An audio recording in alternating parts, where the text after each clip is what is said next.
Y os confieso que me siento un poco abrumada por hablar de modelo económico y cambio político en una sala en la que no me sé, digamos, la dedicación y la experiencia de muchos y muchas de vosotras, pero sí sé a qué se dedica el señor que tengo a mi lado y es economista y sabe mucho más que yo de eso, pero además está aquí Vicent Navarro, que creo que ya ha intervenido hoy un poquito y volverá a intervenir en este curso, que sabe, no un poquito, muchísimo más que yo de esto, y está allí al fondo discretamente colocado Manolo Monereo también, que es otro de nuestros diputados más especiales y con una trayectoria de lucha política de décadas y que también sabe mucho más que yo de esto. Así que también les animaría que después en el debate participemos, ¿no? He traído unas notas, voy a ir controlando el tiempo para que tengamos oportunidad del debate, entonces si en algún momento veis que hay algo que no, bueno, que me estoy enrollando, lo que sea, pues me hacéis algún gesto y trato de seguir. Mi idea era empezar haciendo un pequeño mapa de la situación, si queremos hablar del modelo económico y de su vínculo con el proceso de cambio político, planteando una cosa que ya venimos planteando en muchos otros espacios, y es que el modelo económico que caracteriza a nuestra sociedad, a nuestro país en este momento, es un modelo económico muy fuertemente terciarizado, donde, digamos, los sectores estratégicos que permiten a una economía ser soberana y sostenerse, pues brillan por su ausencia, y las políticas públicas y las políticas estatales no, digamos, no promueven que esa economía vaya enfocada hacia esos sectores estratégicos que hablan de la prosperidad, del desarrollo, de la mejora de una sociedad y de cubrir sus necesidades básicas, y además una economía de carácter extractivo. Y esta era una de las características que más destacábamos en el análisis que hacíamos de la situación actual. ¿Por qué? Pues porque la economía o el modelo económico que nosotros tenemos, pues es un modelo económico donde la riqueza que se genera en nuestro país, la riqueza que generan los trabajadores y las trabajadoras, las pequeñas y medianas empresas, los autónomos, la riqueza y las autónomas, la riqueza que se genera en nuestro país muchas veces no se queda en el circuito del país, no sirve para después consumir porque va a los bolsillos de los ciudadanos y de ahí revierte otra vez en la pequeña y la mediana empresa, en el fontanero o la persona que venga a arreglarnos algo en casa. No se queda en el circuito económico del país, sino que buena parte de esa riqueza que se genera la asumen las grandes empresas multinacionales, los grandes oligarcas, los grandes propietarios, que extraen esa riqueza, sacan esa riqueza y se la llevan fuera de España, en muchas ocasiones además para dejarla inmovilizada en paraísos fiscales, por supuesto obteniendo rentas con la especulación, obteniendo aún más dinero, pero no entrando en el circuito de la economía productiva, sino más bien en el ámbito de la economía especulativa, que es la que luego además genera grandes convulsiones en el sistema económico. Puede que lo haya contado con alguna imprecisión y Nacho está aquí para corregirme esas cosas, pero este era uno de los rasgos que más nos interesaba destacar. Para hablar de economía y cambio político, pues hay que empezar a pensar en cómo la riqueza que producimos en nuestros países,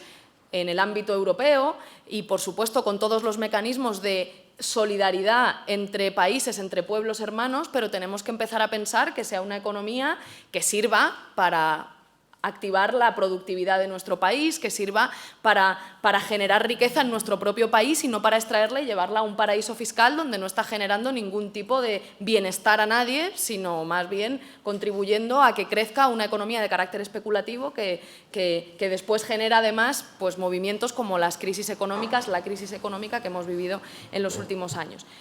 Otra característica, esto lo apuntaba Pablo Iglesias, de forma quizá un poco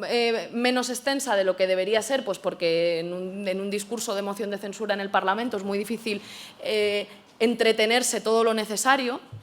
pero esta característica y las características particulares de los grandes propietarios y del gran bloque de poder económico en nuestro país también son peculiares. Hay un maravilloso libro de Tuñón de Lara, que es un historiador que a lo mejor alguno o alguna habéis leído al respecto de la historia del siglo XIX y del principio del siglo XX, que explica muy bien un concepto que Manolo Monereo podría explicar mucho mejor que yo, que es el carácter nacional patrimonialista de las élites que han dominado en nuestro país y que, estudiando la historia del siglo XIX, y yo me traía aquí unos apuntes,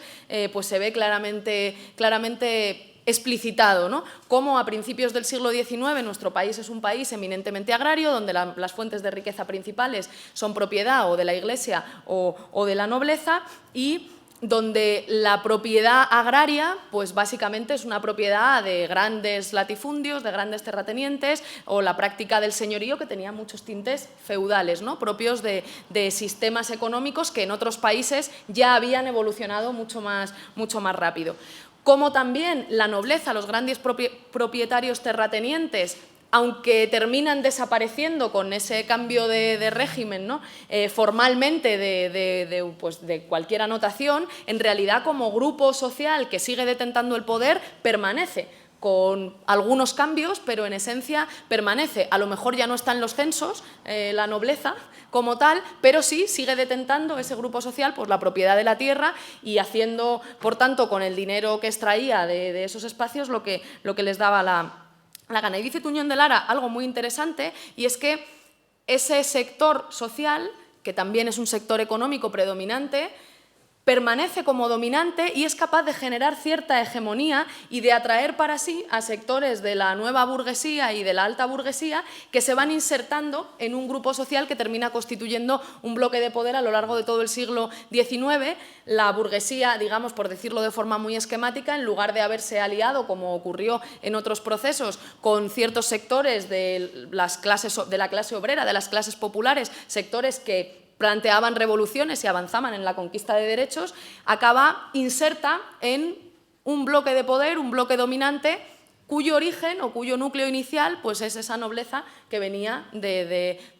un modelo económico muy distinto del modelo feudal y manteniendo el carácter eminentemente agrario de nuestro país. Eso también habla del desarrollo industrial tan débil que hemos visto en España a lo largo del siglo XIX, muy localizado en zonas como Cataluña, textil, o en zonas como el País Vasco o como Asturias, donde además, dice Tuñón de Lara una cosa muy interesante, por ejemplo, que en los años 1850-1860, fijaros que ya es mitad del siglo XIX, las sociedades dedicadas a las concesiones de obra pública acaparaban más del 60% de la inversión de los capitales, fundamentalmente la construcción de ferrocarriles y de vías de comunicación. El 60% de la inversión de capitales en los años ya en la mitad del siglo XIX era sociedades dedicadas a la concesión de obra pública. ¿De qué nos habla esto? Pues de unos inversores, de unos sectores pudientes en nuestro país, fuertemente condicionados a la inversión de capital extranjero, que invertía en lo que le interesaba, pero sin un desarrollo de proyecto de país propio de los sectores dominantes en nuestro país, eso por una parte, y por otro, unos inversores y unos grandes propietarios en nuestro país que no tenían una lógica de emprendimiento que generase desarrollo, generase la apertura a nuevos sectores económicos, sino más bien una lógica de dependencia del dinero que daba el Estado para construir obra pública, ya fuese ferrocarriles, vías de comunicación, carreteras, etcétera, y que fundamentalmente era eso, una oligarquía dependiente de los recursos del Estado y que cogía lo que era del Estado y construyendo un ferrocarril o un tal, se llevaba ese dinero. Una oligarquía fuertemente dependiente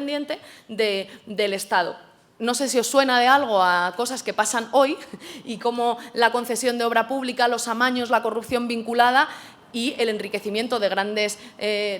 propietarios en este país y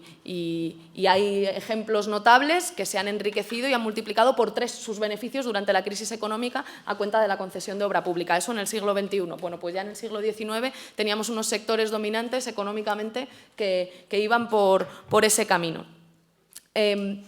Raymond Carr, citado por Tuñón de Lara, dice literalmente: la amalgama de especuladores, industriales, terratenientes, junto con abogados de fortuna y generales ennoblecidos, constituye lo que los demócratas empiezan a llamar una oligarquía gobernante estimada en 500 familias. Y esto estamos hablando de la segunda mitad ya del siglo XIX.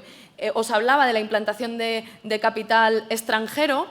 En el último cuarto del siglo XIX esto va aumentando, va profundizándose, pero la base económica del país sigue siendo la misma, sigue siendo eminentemente agraria, con un régimen agrario latifundista. Eso también existe hoy, la propiedad de la tierra es uno de los grandes problemas de nuestro país y si queremos hablar de cambio político y modelo económico, eso tiene que estar entre nuestras prioridades. No es casualidad que las amortizaciones del siglo XIX fuesen un rotundo fracaso, incluso con las mejores intenciones, y que no permitiesen hacer un reparto de la tierra que permitiese generar prosperidad y avance en las técnicas agrarias, etc. Por tanto, base agraria. Y dice una cosa a Tuñón de Lara que es interesante. Dice, los latifundistas, que tenían una ideología medieval, él lo llama así, orientaban sus beneficios, los beneficios que obtenían de, digamos, contratar obra pública y desarrollarla, con los beneficios que obtenían no se dedicaban a labores de emprendimiento, ¿no?, a invertir de nuevo en la economía productiva del país, lo dedicaban a gastos de lujo, lo dedicaban a pegarse una buena vida, por decirlo de una manera bueno, muy educada, ¿no? Mientras tanto, hay, como sabéis, un proceso de inicio de organización de los sectores obreros, que todavía eran menores, muy pocos, y localizados en las zonas con más desarrollo industrial, pero que empiezan a desarrollarse y a organizarse de forma evidente en esos años. ¿Por qué? Pues porque las condiciones de trabajo eran pésimas, porque se trabajaba a destajo, porque las jornadas de trabajo eran de más de 12 horas, porque los salarios eran ínfimos, porque mucha gente en España vivía sin camisa. Hombres que iban a trabajar, las mujeres ni siquiera, que iban sin camisa. Las cigarreras son un ejemplo maravilloso de organización en los centros de trabajo para pedir salas de lactancia, para pedir una base salarial y no trabajar o cobrar solo por horas, lo cual hacía que si tenías un problema, pues yo qué sé, pues por maternidad, por enfermedad, por lo que fuese, no cobrases. Y eso también empieza a pasar en estos años, a la vez que tenemos unos sectores dominantes, insisto, que mientras las condiciones de trabajo y la miseria en buena parte de la población era muy amplia, pues esta gente se dedicaba a invertir en gastos de lujo las fortunas, ¿no?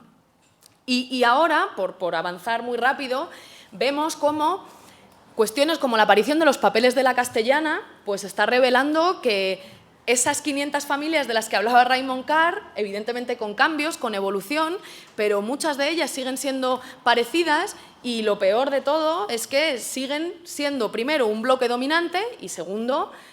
acumulando grandes fuentes de riqueza que tienen fuera de este país y tienen en paraísos fiscales y que regularizan con las amnistías fiscales inconstitucionales del señor Montoro. Y ahí podéis leer los artículos relacionados con la investigación de los papeles de la Castellana, desde familiares y grupos vinculados a los familiares de la Casa Real de este país hasta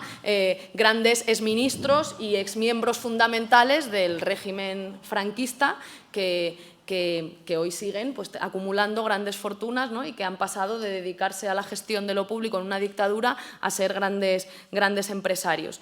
Y decía por último, y con esto termino esta parte, que en todo ese siglo XIX, volviendo a esta lógica de cómo un pequeño bloque de poder, digamos,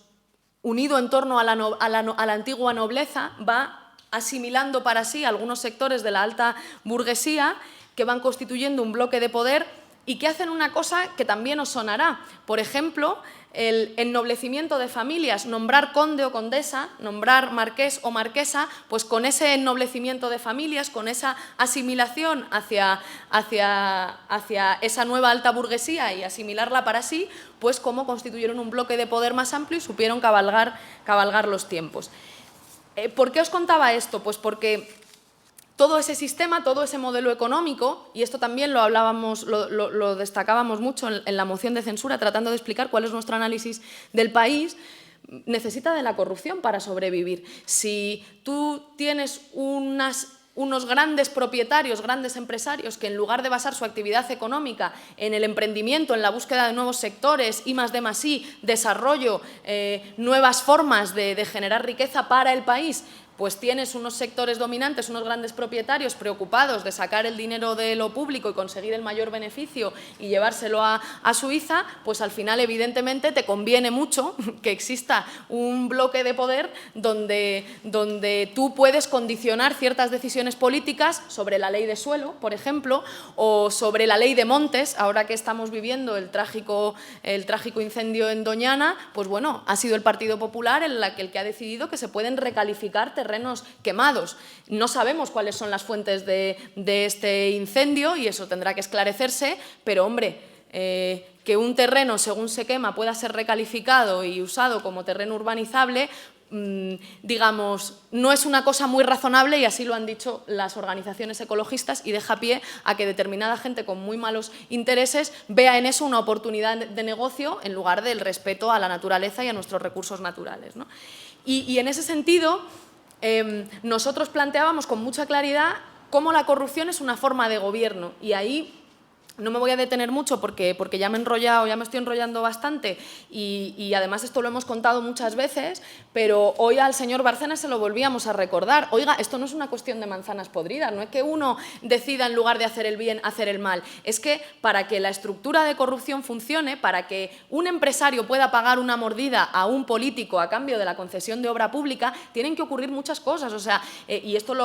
hay una parte del discurso de moción de censura en la que trato de explicarlo. Les decía, miren, para que un político y un empresario puedan hacer ese negocio, primero tienen que conocerse y tener cierta confianza. ¿Por qué hay colegios a los que van determinados hijos de determinadas familias ilustres y se conocen desde muchos años y se conocen desde décadas, han estudiado juntos en la universidad preparando las oposiciones y después terminan uno siendo ministro y otro siendo o presidente del gobierno y otro siendo presidente de una empresa nacionalizada por el propio partido?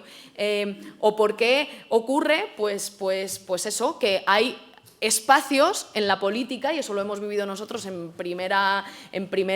persona, pues bueno,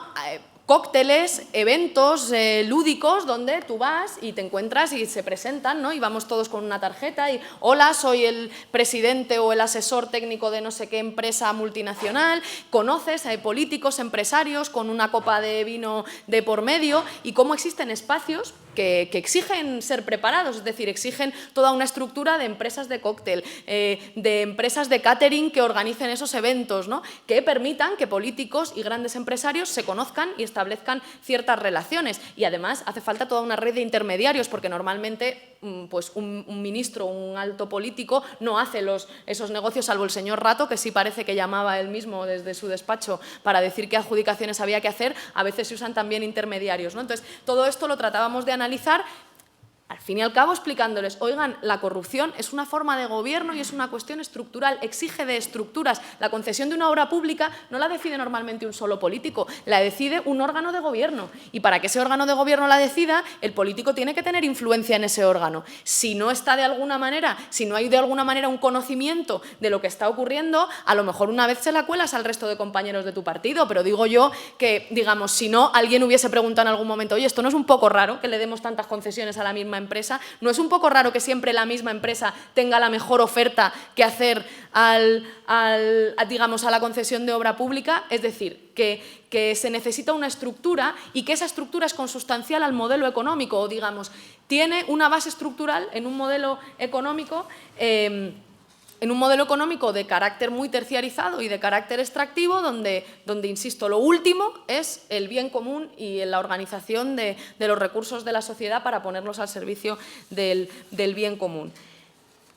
Paso muy rápido por dos cuestiones que no me parecen baladí, menos hoy después de haber estado en la comparecencia del señor Bárcenas. Hay dos estrategias fundamentales que yo creo que se están desarrollando actualmente que impiden tanto el cambio político o tratan de ponerle trabas como el cambio de modelo económico hacia algo más sostenible y digamos, que respete los derechos del conjunto de la población. Una es la estrategia de la corrupción, a la que me acabo de referir. La otra es la estrategia de la impunidad. Cómo hay toda una serie de dispositivos también estructurales previstos para que nadie pague,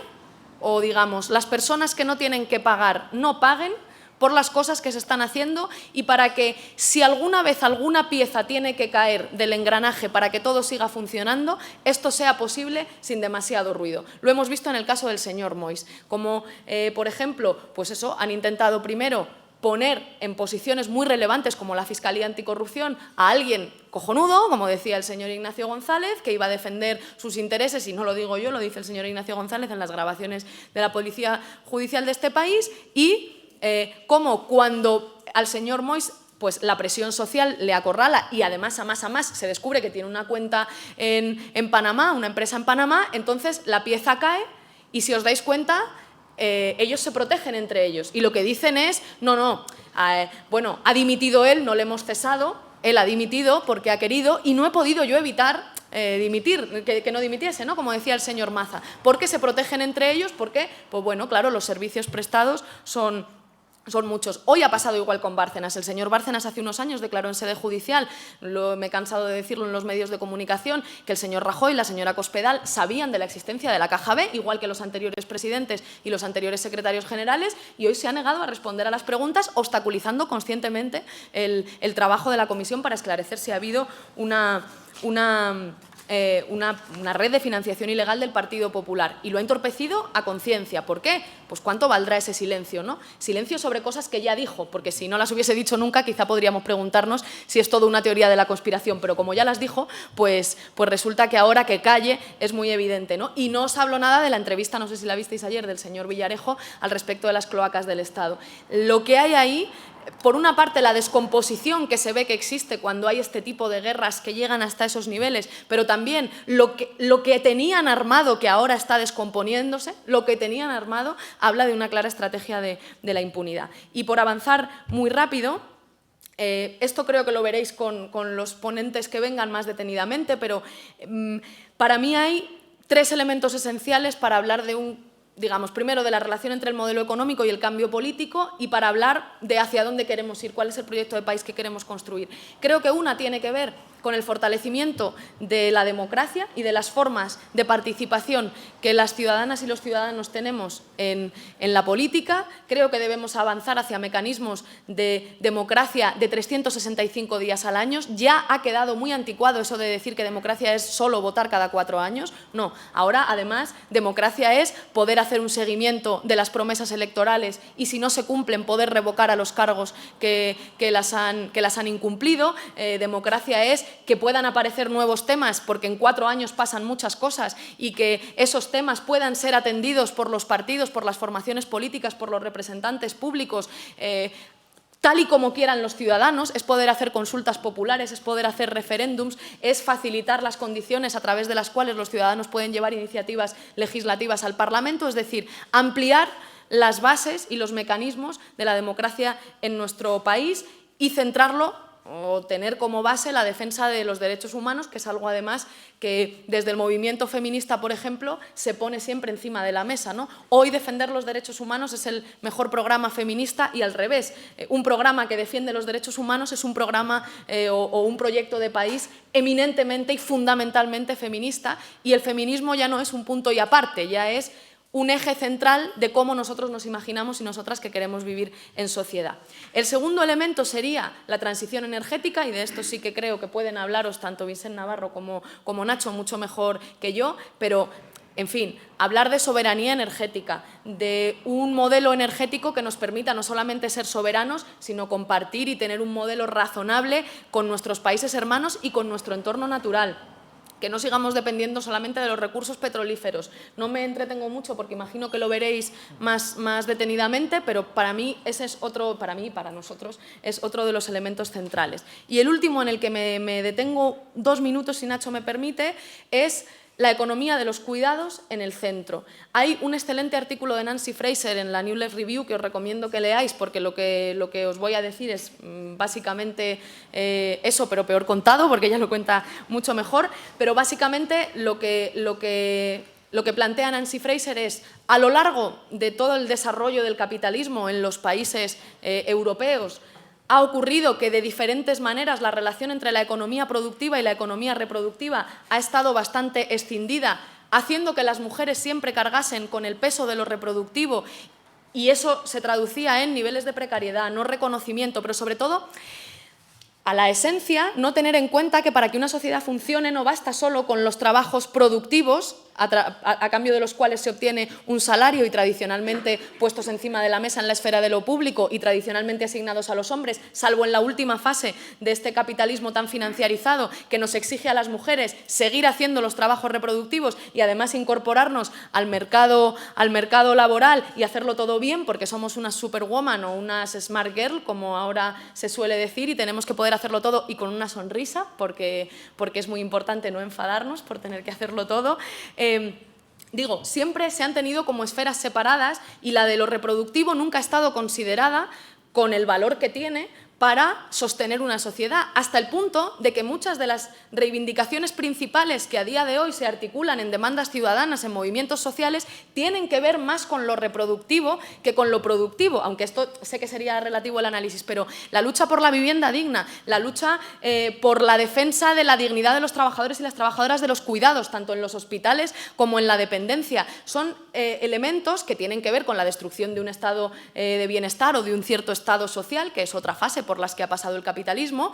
donde de repente lo que solo era asumido por las mujeres, el Estado dice, bueno, pues yo también voy a proveer, ¿no?, de una sanidad, de una educación pública, no va a estar solo relegado esto al ámbito de lo privado, son los derechos humanos de segunda generación tras la Segunda Guerra Mundial, también hay derechos económicos, sociales y culturales que son necesarios garantizar para que la gente viva con dignidad. No es solo la libertad de voto, también es la libertad de tener una sanidad pública, también es el derecho a una educación, a los cuidados, ¿no? Pero esos derechos humanos de segunda generación,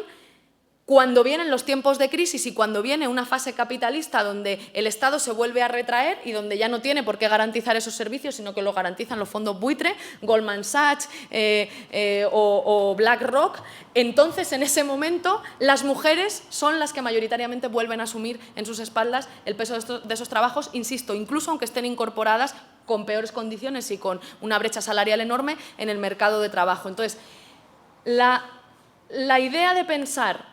en los cuidados y en la economía de los cuidados como eje central de la construcción de una sociedad donde esos derechos están garantizados, donde no son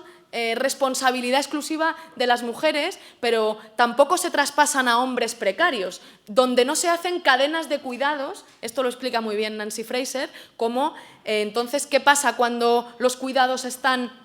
tan descuidados en nuestra sociedad, ¿no?, en la organización de la vida común? Pues que quien puede permitírselo delega los cuidados normalmente en otras mujeres más precarias, más pobres, y así hay una cadena de cuidados globales que se desplaza desde los sectores más pudientes hacia los sectores menos pudientes. Bueno, organizar nuestra economía teniendo en cuenta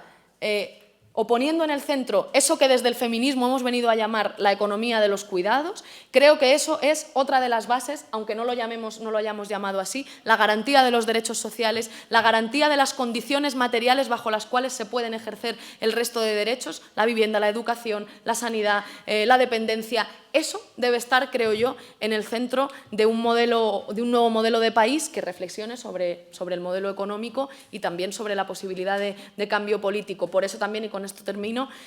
uno de los mensajes clave, creo, que debemos transmitir y que yo intenté transmitir en la moción del otro día, que fue el último momento en el que parlamentariamente hemos podido debatir de nuestro modelo de país, es que el nuevo país será feminista o no será, será con nosotras o no será, que no es un lema, bueno, sí lo es un lema y es un eslogan, pero que tiene una concreción económica muy práctica, y es que o nos ocupamos de los cuidados o nos ocupamos de esos derechos humanos de segunda generación y de garantizarlos colectivamente, o no vamos a poder tener una vida y una sociedad que reduzca la desigualdad y que nos permita la vida digna a todas y todos. Y con esto ya, de verdad, me callo.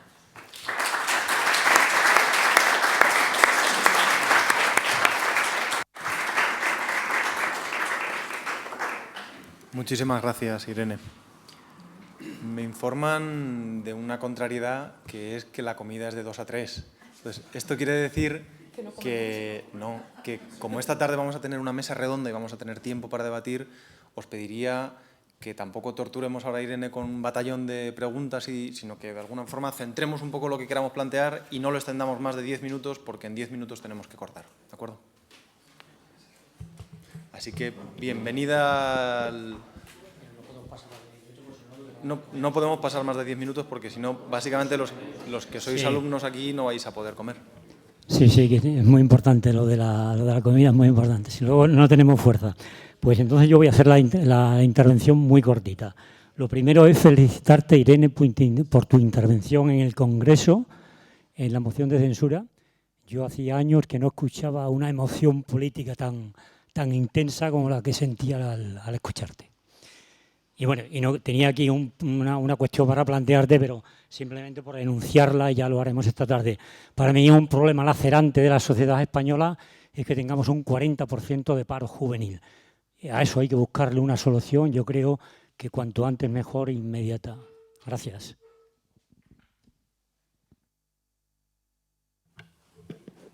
Si os parece, cogemos varias intervenciones y después cierra Irene.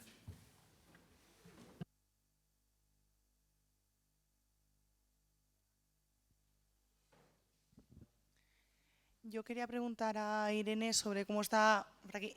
sobre cómo está preparando Podemos la reunión con Pedro Sánchez mañana y qué significa esa reunión para Podemos.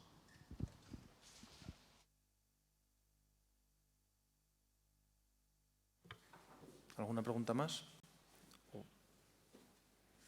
Si os parece, damos paso a una primera ronda de respuestas.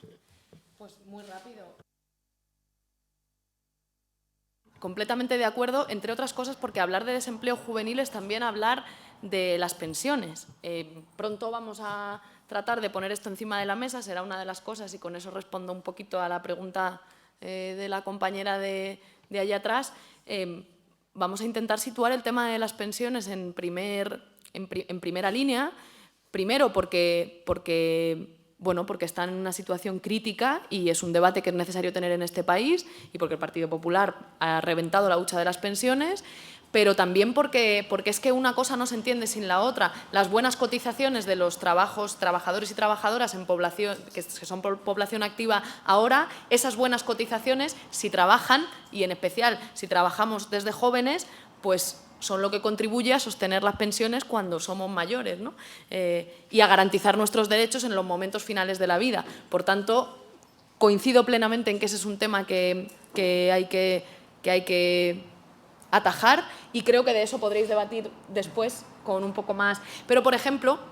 el plan de transición energética que nosotros proponemos tiene mucho que ver también con la posibilidad de creación de empleo y de utilizar los conocimientos que mucha gente que, por ejemplo, antes estaba dedicada a la construcción y que ahora está en el desempleo puedan emplearlo en tareas que tienen que ver con esto y que servirían además para avanzar en este modelo nuevo de modelo energético y modelo de país. Y respecto a la pregunta de Pedro Sánchez, os pediría que la hagamos en otro momento porque he dado declaraciones hoy a los medios como 7 veces, pero vamos, que la estamos preparando con normalidad y además tenéis un resumen de cosas que ya han ido hablando, han ido adelantando de qué van a hablar. Pues nosotros le vamos a proponer a Pedro Sánchez fundamentalmente ir viendo temas como este de las pensiones con los que podamos ir revirtiendo